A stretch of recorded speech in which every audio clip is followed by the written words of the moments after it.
अग्निपथ योजना को लेकर बिहार के अलग अलग हिस्सों में उपद्रव देखने को मिला।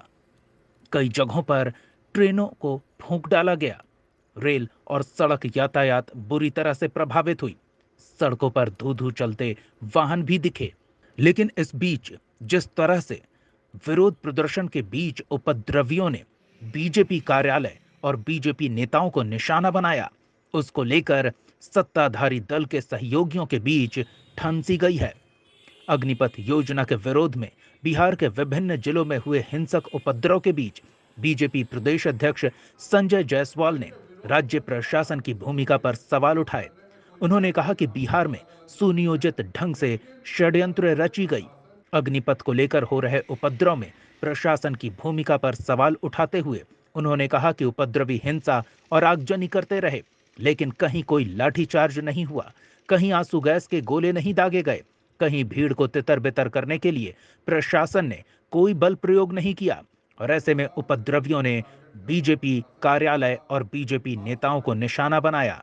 देखिए, विरोध करने का हक किसी को भी है, विरोध करने में कोई बुराई नहीं है। हम सब अलग अलग दल के हैं, लेकिन इस तरह से प्रशासन के द्वारा व्यक्तियों को टारगेट करना, प्रशासन के द्वारा एक खास पार्टी के दफ्तरों को जलाने करना, और 300 मधेपुरा में जो हुआ है, 300 पुलिस दर्शक बन करके बैठी हुई है, क्या पुलिस पे कार्रवाई हो रही है? तो ये हम लोग शासन के हिस्सा हैं, और इस तरह से जो कहीं हिंदुस्तान में नहीं हो रहा वह बिहार में हो रहा है। यह बहुत गलत है, और भारतीय जनता पार्टी के अध्यक्ष के तौर पर मैं बिल्कुल इसका विरोध करता हूं। और इस तरह की घटनाएं हर हालत में अगर नहीं रोकी गई तो ये किसी के लिए भी अच्छा नहीं होगा। संजय जायसवाल ने शनिवार को नेताओं पर हुए हमले और रेल संपत्तियों को नुकसान पहुंचाए जाने को लेकर राज्य प्रशासन की भूमिका पर सवाल खड़े किए तो पलटवार किया गया।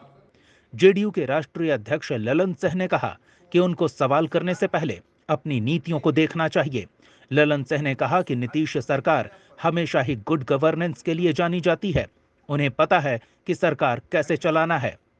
वहीं ललन सिंह ने बीजेपी प्रदेश अध्यक्ष संजय जायसवाल को जेडीयू को समझाने के बदले लोगों को समझाने की नसीहत दी और पूछा कि प्रशासन भला भाजपा को निशाना क्यों बनाएगी।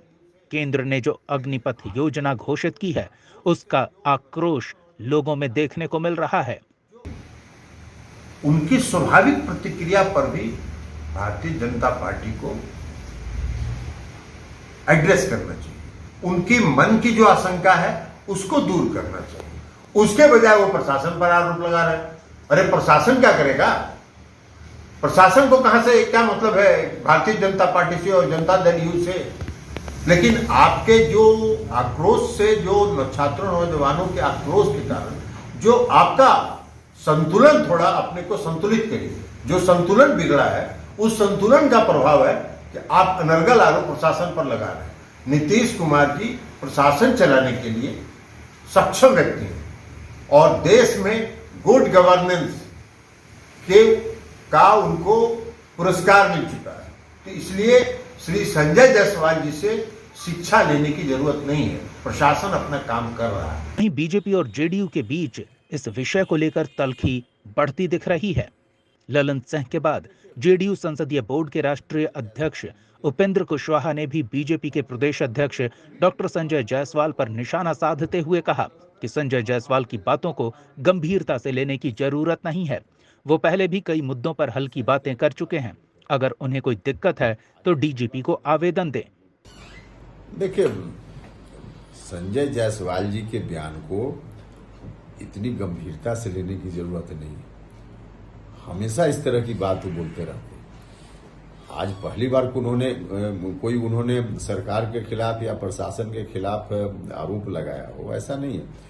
शराबबंदी के इशू पर और भी कई निर्णय जो बिहार सरकार से संबंधित है उस पर उन्होंने सरकार के खिलाफ ही, जबकि उनको मालूम है कि बिहार में सरकार है तो भारतीय जनता पार्टी भी उसमें शामिल है, फिर भी इस तरह की बात करते रहते हैं।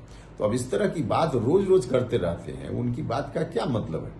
बार बार यही कहते रहे हैं कि परिवार में कोई व्यक्ति ज्यादा बोलने वाला हो जाता है तो अंत में परिवार के लोग आज ही जाकर क्या करते हैं, उसकी बात को इग्नोर करना शुरू कर देते हैं। आप अपना बोलते रहिए, हम अपना काम करें। दलों के बीच एक मुद्दे को लेकर इस तरह की खटास स्पष्ट है कि दोनों दलों के बीच अग्निपथ योजना को लेकर एक मत नहीं है। ऐसे में बयानों का दौर शुरू हुआ है। देखना होगा कि इसका क्या नतीजा सामने आता है।